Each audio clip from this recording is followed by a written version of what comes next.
you ever had your desk look like this? All scraps, all over the place.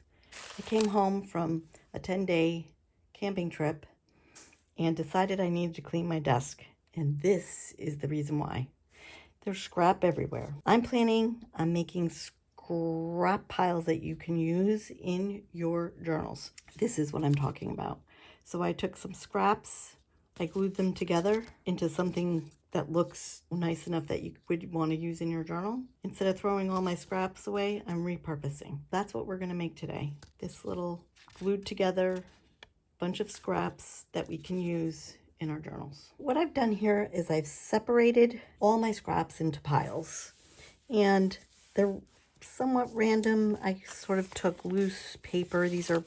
Some of these are cutoffs from gel printing. So these are all pieces of things that I've used that I've separated in different ways. I have these papers, which are all sort of translucent papers. They might be deli papers.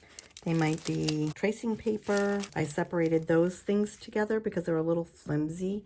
I have some words that came out of magazines. I have these cut off. These are strictly papers that were cut off. So little pieces of things that came from other things. These are offcuts from some printing that I did with vegetables. So I fussy cut them out.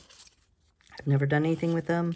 And then I have some heavier bodied paper things because maybe I want some stability. So I might want to use those. And then I definitely have some cards. I'm going to show you how to make 3 of these scrap piles that you can use in your journal. Other than my scraps, we need some glue. So I have a couple things. I have this Zig 2-way glue. I have this Oohoo glue stick because that's quick and easy. And I also have some tacky glue. And then it's just choosing randomly. So to get started on the process, I usually choose a bit of a heavier cardstock or something like that, just to give it a little stability. So I may start with something like this. You could just randomly go with what you've got. You could rip this up more, but don't think too much about it. Don't make it too precious. I might do something like this. So I might put a little glue over here. So I'm going to glue these 2 together. Then I'm going to come over here to maybe another scrap pile piece and decide to add something else to it. Glue on here. This is just a piece of magazine cut out. Oh, better. I just saw this inside of one of those business envelopes. So I'm going to use that. And maybe I'd want to put something else down here. Maybe I want to use one of those. This was some confetti I got in a card. Now, if these don't glue together quite the way you want, remember you can glue them down later when you put them and use them in your journal. This is what I call, this could be called ephemera, this piece. So now this is a good start for something that you put in your journal. I'm going to set this aside and let this one dry. Let's start. I like this piece, so I'm going to start with this one. Again, I try not to overthink it, to think too much about it. I'm going to put that on there. Well, maybe I would rip this and add this. I think I'm going to add it just like that. Maybe I'm going to add that down there. This is about how I do it. So this is 4 or 5 pieces together. I would stop maybe at that point unless I found something else like this, maybe that I wanted to put. I often like that black and white. As I use this, you can see more. Okay, so I might stop at this one. These are just miniature little pieces of art. They're not meant to be finished. They're not meant to be anything in particular. Putting that one aside, I'm going to use this.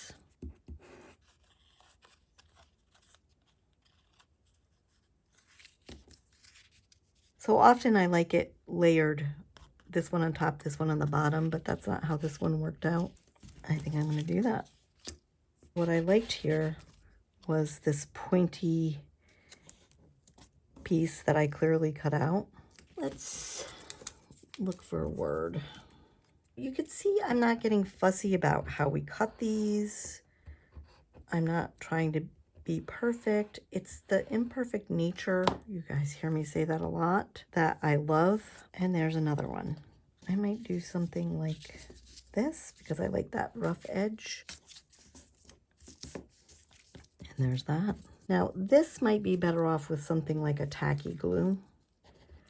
The reason why I like this paper, again, this is deli paper. The reason why I love it is because it's translucent underneath, so things show through. It's rough.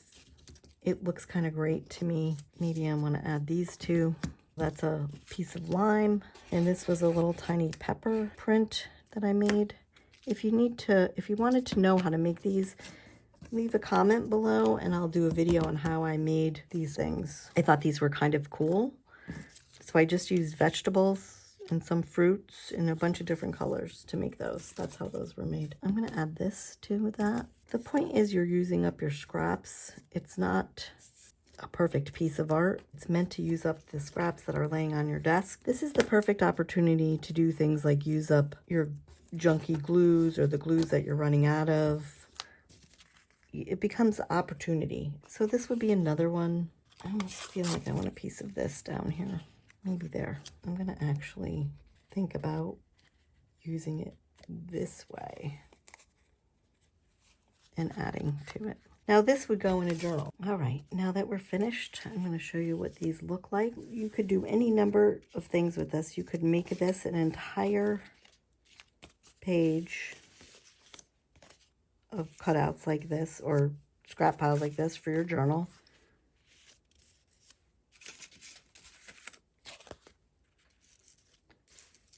So you can make a collage out of it. Or you can use them individually. This is what I do with my scraps. So I don't waste them, don't throw them away, and then I use them somehow in my journal. I kind of like all these together. So I might do something like this and glue them in as a collage. Maybe I'd put more over here, you know, some other things, or I'd fill it with some other scraps that I had. But this is a start to a page. So especially if you have fear of the blank page, this is a great bunch of things to have in your stash. Like I keep these all, you know, maybe in an envelope or in a folder. And when I really don't know what to do, maybe just pull one out and make a page around it. Again, the decision is yours. You could find all kinds of ways to use these or use it all in one page. But I think it's a way to use up your scraps and create a great page in your journal. Okay, everybody, have a great weekend. Thanks for watching.